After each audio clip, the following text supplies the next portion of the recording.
Hello, chikoo ആണ്. ഇന്ന് ഞാനൊരു കേക്ക് ഉണ്ടാക്കാൻ പോവാണ്. ഒരു സൂപ്പർ ഈസി മഗ് കേക്ക് ആണ് ഉണ്ടാക്കാൻ പോകുന്നത്. ചോക്ലേറ്റ് മഗ് കേക്ക് ആണ്. ഇപ്പൊ നമ്മുടെ വീട്ടിലിരിക്കുന്ന സമയത്ത് പെട്ടെന്ന് ഒരു കേക്ക് കഴിക്കാൻ തോന്നുന്നത്. അപ്പൊ നമുക്ക് ഈസി ആയിട്ട് ഉണ്ടാക്കാൻ പറ്റുന്ന ഒരു കേക്കാണിത്. ഇത് നമ്മൾ ആവിയിലാണ് ഉണ്ടാക്കുന്നത്, ഇഡ്ഡലി ചെമ്പിലാണ് വെക്കുന്നത്. അപ്പൊ നമ്മൾ എല്ലാവർക്കും ഉണ്ടാക്കാൻ പറ്റുമല്ലോ. വീട്ടിലുള്ള ഇൻഗ്രീഡിയൻസ് ഒക്കെ വെച്ച് നല്ല ഈസി ആയിട്ട് ഉണ്ടാക്കാൻ പറ്റും. അപ്പൊ ഞാൻ ഉണ്ടാക്കാൻ പോവാണ്. രണ്ടുപേർക്ക് കഴിക്കാൻ പറ്റുന്ന രീതിയിലാണ് ഉണ്ടാക്കാൻ പോകുന്നത്. അപ്പൊ നമുക്ക് ഉണ്ടാക്കാൻ പോവാം. അപ്പോൾ നമ്മുടെ മഗ് കേക്ക് ഉണ്ടാക്കാനായിട്ട് നമുക്ക് ഇഡ്ഡലി ചെമ്പിൽ കുറച്ച് വെള്ളം ഒഴിച്ചു കൊടുക്കാം. ഇഡ്ഡലി തട്ട് വെച്ചിട്ടുണ്ട്, അതൊന്ന് തിളച്ച് വരട്ടെ. ആ സമയത്ത് നമുക്ക് ഈ കപ്പ് ഒന്ന് ഗ്രീസ് ചെയ്ത് കൊടുക്കാം. ഈ കപ്പിലാട്ടോ നമ്മൾ കേക്ക് ഉണ്ടാക്കുന്നത്. ഏത് കപ്പിലായാലും കുഴപ്പമൊന്നുമില്ല. സെറാമിക്കിൻ്റെ കപ്പാണെങ്കിൽ കുറച്ച് കട്ടിയുള്ള കപ്പായിരിക്കും നല്ലത്, ഇല്ലെങ്കിൽ നമുക്ക് സ്റ്റീലിൻ്റെ കപ്പ് യൂസ് ചെയ്യാം. ഓയിലാട്ടോ ഗ്രീസ് ചെയ്ത് കൊടുക്കുന്നത് നമ്മൾ. ഇനി നമുക്ക് ഒരു 1/4 കപ്പ് പഞ്ചസാര ഒന്ന് പൊടിച്ചെടുക്കാം. അപ്പോൾ പൊടിച്ചെടുത്തിട്ടുണ്ട്. നമുക്കിനി ഒരു അരിപ്പയിലോട്ട് ഇട്ട് കൊടുക്കാം. അതിലേക്ക് 1/4 കപ്പ് തന്നെ നമുക്ക് മൈദ ഇട്ട് കൊടുക്കാം. 1/4 ടീസ്പൂൺ ബേക്കിംഗ് പൗഡർ, 1/4 ടീസ്പൂണിൻ്റെ പകുതി ബേക്കിംഗ് സോഡ, പിന്നെ ഒരു നുള്ള് ഉപ്പും കൂടെ. ഇപ്പോൾ 1 ടേബിൾ സ്പൂൺ കൊക്കോ പൗഡർ ഇട്ട് കൊടുക്കുന്നുണ്ട്.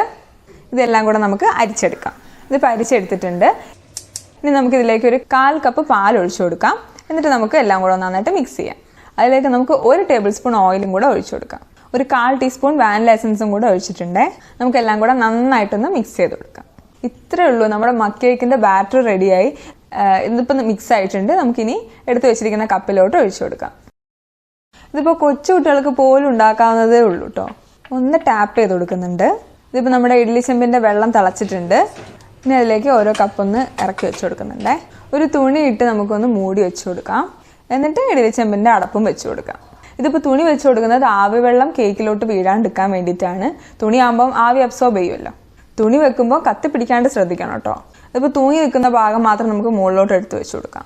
ഇപ്പം നമുക്ക് 20 മിനിറ്റ് ആവിയിൽ വേവിച്ചെടുക്കാം.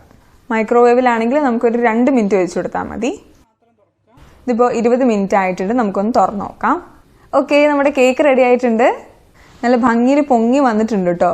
നമുക്കിനി എടുക്കാം. ഇതിപ്പോൾ നമുക്ക് തണുക്കേണ്ട ആവശ്യമൊന്നുമില്ല കേട്ടോ. ചൂടോടെ തന്നെ കഴിക്കാം. ഹോട്ട് ചോക്ലേറ്റ് മഗ് കേക്കാണിത്. തണുത്തിട്ട് കഴിക്കണമെങ്കിൽ അങ്ങനെയും ചെയ്യാം. ഇത് തണുത്ത് കഴിയുമ്പോൾ കുറച്ചൊന്ന് താഴും കേട്ടോ. അത് കുഴപ്പമൊന്നുമില്ല. കാണാൻ നല്ല ഭംഗിയുണ്ട്, നല്ല മണമാണ് കേട്ടോ. ഇതിപ്പോൾ കേക്ക് എടുക്കുന്ന സമയത്ത് വെന്തില്ലാന്ന് തോന്നുകയാണെങ്കിൽ ഒരു 5 മിനിറ്റ് കൂടെ ആവിയിൽ വെച്ച് കൊടുത്താൽ മതി.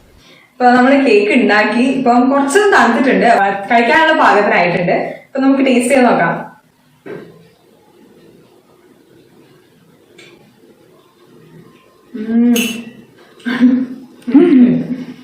നല്ല സോഫ്റ്റും മോയിസ്റ്റും ആയിട്ടുള്ള ഒരു കേക്കാണിത്. നല്ല ടേസ്റ്റ് ഉണ്ട് കേട്ടോ. നമ്മള് ചൂടോടെ വേണം കേട്ടോ കഴിക്കാൻ വേണ്ടിയിട്ട്. ഒരു ഹോട്ട് ചോക്ലേറ്റ് കേക്ക് എന്നാണെങ്കിൽ പറയാം. ചൂടോടെ കഴിച്ചു കഴിഞ്ഞാൽ നല്ല അടിപൊളി ടേസ്റ്റ് ആയിരിക്കും. അപ്പൊ എല്ലാവരും ഉണ്ടാക്കി നോക്കണം. ഫീഡ്ബാക്ക് അറിയിക്കാൻ മറക്കല്ലേ. വീഡിയോ ഇഷ്ടപ്പെട്ട ലൈക്ക് ചെയ്യാനും കമന്റ് ചെയ്യാനും ഷെയർ ചെയ്യാനും മറക്കല്ലേ. സബ്സ്ക്രൈബ് ചെയ്യാത്തവരുണ്ടെങ്കിൽ ഒന്ന് സബ്സ്ക്രൈബ് ചെയ്തേക്കണേ. അപ്പം അടുത്ത അടിപൊളി റെസിപ്പി ആയിട്ട് കാണാം. അതുവരെയ്ക്കും stay happy, stay positive. By.